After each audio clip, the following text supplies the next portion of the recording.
रुपये 1116 कोटींचा घोटाळा की फक्त सोशल मीडियावर पसरलेलं नरेटिव्ह? पुण्यातील बँक ऑफ महाराष्ट्राच्या एका लीज डीलनं थेट आंतरराष्ट्रीय स्तरावर खळबळ उडवून दिली आहे। एका तक्रारीनंतर यूएसए सिनेटस पर्यंत हा मुद्दा पोहोचलाय आणि भारतात सुद्धा आता चौकशीची मागणी होतीये। बँक ऑफ महाराष्ट्रानं प्लग अँड प्ले ऑफिससाठी 15 वर्षांची लीज डील केली आणि त्यात 1116 कोटींचा आकडा समोर आलाय। आता आरोप काय आहे तर डील महाग आहे, रुपये 41 कोटींचा एरिया मिसमॅच आहे आणि कोम्बिल लँडमार्क संबंधित एनओसी घेतलेली नाहीये। पण दुसरी बाजू काय सांगते तर हा खर्च 15 वर्षांचा आहे, एकदाच केलेला नाहीये आणि प्लग अँड प्ले मुळे रेडिओ ऑफिस मिळतं, त्यामुळे आकडा मोठा दिसतो।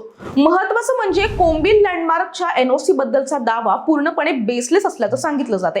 त्या कंपनीचा या डील मध्ये ना मालकी हक्क, ना भूमिका, ना कोणती कायदेशीर गरज। तसंच कोम्बिल इस्टेट आणि जेनेसिस फंड फ्लो संदर्भातील गोष्टी कॉन्टेक्स्ट बाहेर काढल्या गेल्या आहेत, त्या फक्त पार्टनर्स कडून एसेट रेग्युलायझेशनच्या साठीच्या प्रक्रिया असल्याचं सांगितलं जाते।